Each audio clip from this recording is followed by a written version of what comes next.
Rolando Santos está no Agora CNN para, antes de mais, Rolando, boa tarde, nos explicares porque é que o arpão serviu de inspiração a estes submarinos canadianos. Precisamente, porque há cerca de 2 anos, na altura o chefe de Estado-Maior da Armada, o Almirante Gouveia Melo, decidiu fazer uma coisa que não havia precedente, pelo menos não nos tempos mais recentes, e muito provavelmente não há qualquer outro tipo de precedente. Temos que pôr aqui uma certa reserva, porque há missões deste tipo muitas vezes não são tornadas públicas. Sim. Mas, tanto quanto sabemos, foi a primeira vez que um submarino convencional, de propulsão convencional, portanto um submarino não nuclear, entrou pela calota, submergiu debaixo da calota polar e passou para além do Círculo Polar Ártico.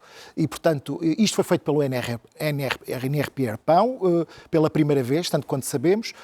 Foi realmente uma operação que teve o impulso na altura do Almirante Gouveia Melo, ele próprio um submarinista, e esta missão durou cerca de 4 dias, houve dois momentos de submersão separados. Foram, curiosamente, a base operacional de onde partiu o Arpão foi precisamente Nuuk, na Groenlândia, temos falado tanto disso. Aliás, há uma semana, eu falei precisamente aqui na CNN de Portugal, desse caso, dessa operação, para mostrar que, ao contrário do que dizia o Sr. Presidente dos Estados Unidos, a preocupação com a segurança do Ártico é algo já não é de agora, não foi ele que descobriu de repente que o Ártico é uma zona muito problemática e, portanto, foi algo visto com muita atenção pela NATO. Eu te lembro na altura até teve um destaque grande nos próprios meios de comunicação e nas redes sociais da NATO, porque realmente não havia precedente, pelo menos precedente conhecido, para um submarino deste tipo, um submarino convencional, não nuclear, submergir e andar debaixo e navegar debaixo da calota polar para além do Círculo Polar Ártico. Isto é muito importante porque estamos a falar de uma zona operacional muito importante para os submarinos, nomeadamente para os submarinos nucleares soviéticos, ou russos, melhor dizendo. E basta olhar para a nacionalidade da Marinha que está a adotar esta ferramenta de bandeira portuguesa. O Canadá, que geograficamente até podia estar mais próximo dos Estados Unidos, mas percebe-se nos últimos tempos as muitas divergências, e a opção de estar deste lado das relações transatlânticas. Nem mais. O Canadá está a preparar-se para fazer uma aposta brutal na arma submarina. E isto mostra bem como é que as coisas estão a evoluir nesta altura. Está a preparar-se para comprar 12 novos submarinos. 12, Rita. Estamos a falar de um programa que no final custará dezenas de milhares de milhões de euros. É disto que estamos a falar. É de um programa realmente gigantesco. E há neste momento 2 concorrentes para esse programa. Um deles é um estaleiro alemão, que aliás é o estaleiro precisamente que fabricou os submarinos portugueses, nomeadamente o NRP Arpão, e é um estaleiro, ou melhor, um consórcio sul-coreano, no qual está envolvida a Hyundai, que toda a gente conhece pelos automóveis, mas também é o maior fabricante, o maior construtor naval do mundo. Curiosamente, nada disto, estas coisas não acontecem por acaso, a Marinha Portuguesa assinou há relativamente pouco tempo um memorando também com a Hyundai para explorar a possibilidade de se construírem submarinos de pequena dimensão que podem servir à Armada Portuguesa. Esta era uma aposta do Almirante Gouveia Melo, queria que a Marinha tivesse 4 submarinos, pelo menos, em vez de ter só 2. Diga-se a bom da verdade, não há nenhuma marinha que tenha apenas 2 submarinos, só a portuguesa. Enfim, as poupanças... A compra dessas embarcações, na altura, até foi exatamente. Vista com alguma polémica, tendo em conta o contexto Estás a ser simpática, não é? Alguma polémica, estás a ser simpática. E, portanto... repara como as coisas, os círculos, tudo isto anda à volta do mesmo. No fundo, todos os principais Estados, todos os Estados, sejam pequenos, sejam grandes, perceberam uma coisa há muito tempo e agora estão a reforçar essa aposta e esse conhecimento, que é a arma submarina é uma arma fundamental.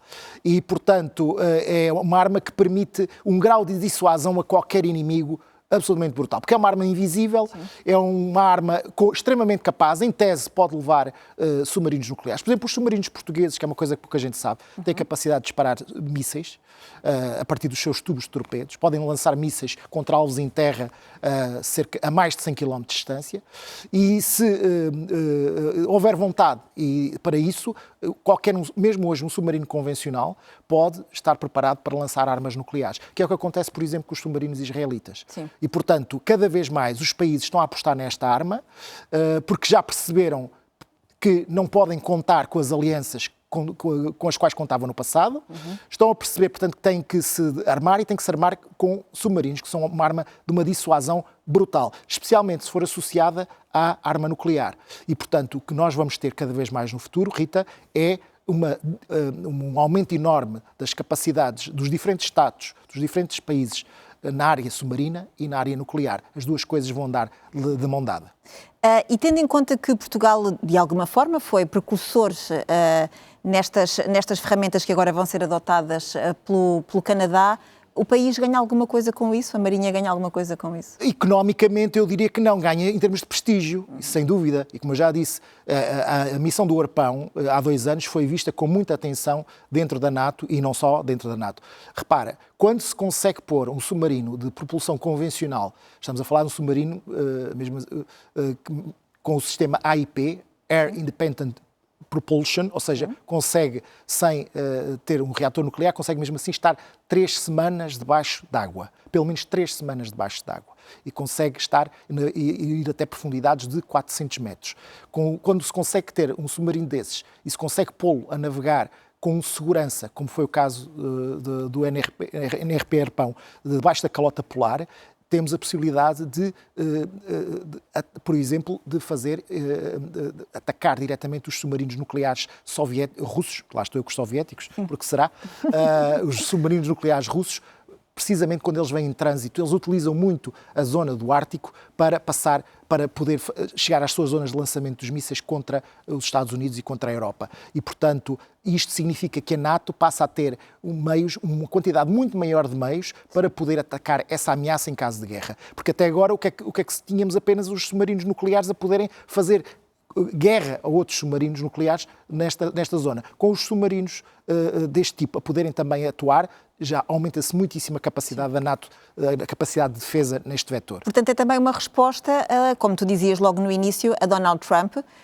que disse que aquela zona não estava suficientemente segura, embora também muitos analistas apontem para um certo desleixo entre a Marinha norte-americana no que à proteção daquela zona diz respeito. Claro que sim, aliás, o Donald Trump deu precisamente conta disso indiretamente há relativamente pouco tempo, quando anunciou um acordo com a Finlândia para a Finlândia produzir um conjunto, já não me lembro o número exato, mas estamos a falar de pelo menos 6 navios quebra-gelo. Repare, os Estados Unidos estão a encomendar à Finlândia navios quebra-gelo. Os Estados Unidos já não têm esta capacidade.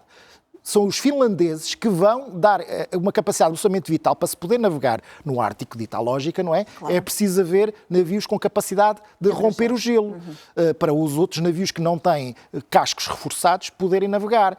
São navios absolutamente indispensáveis. Os russos têm esses navios e têm navios extremamente capazes, nomeadamente com propulsão nuclear. Tem quebra-gelos com propulsão nuclear. Os americanos não têm nada disso. O que significa que os próprios Estados Unidos, ao longo das últimas décadas, desprezaram estas capacidades. Agora, de repente, Donald Trump descobriu que o Ártico existe e que a Groenlândia existe. Obviamente que não é por questões de segurança. Já falámos aqui variedíssimas vezes sobre esta matéria. Agora, é importante e é bom que realmente os Estados Unidos, o Canadá, todos os outros países, Portugal também, cada um à sua medida, dê o seu contributo para que a segurança nesta zona vital, cada vez mais vital, esteja assegurada e que evite ser uma espécie de faroeste onde certos países podem fazer o que muito bem entenderem. Preciso lembrar que até a China já pediu adesão ao Conselho do Ártico. Portanto, a China considera-se uma parte interessada no que se passa no Ártico, apesar de não ter qualquer ligação geográfica a essa zona. E, portanto, isso indica-nos bem a importância estratégica que esta zona tem. Mas a rota interessa-lhe. A rota interessa muito e os recursos que lá estão.